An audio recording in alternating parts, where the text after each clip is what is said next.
sala falama. O tama isa Samoa. Ma o lo suafa o rosita Christmas.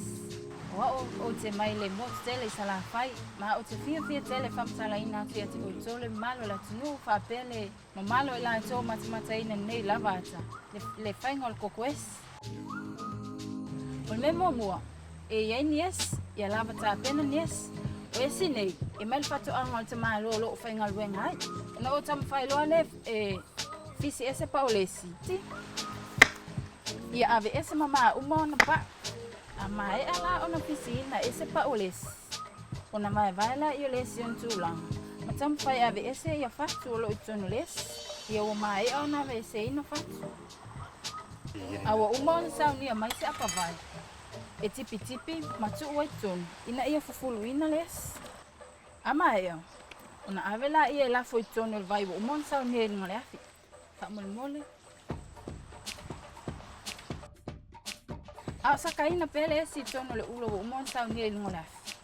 Na esa ni la ia se Coco.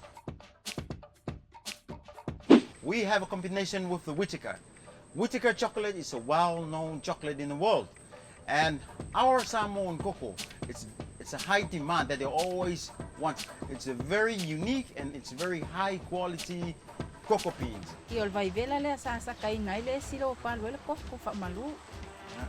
Ona avela esa ai tono le ulo. Au avela Coco sa e tau ona e se apa vai sa unia. Ese sa ai tono le sai tono e fa vai.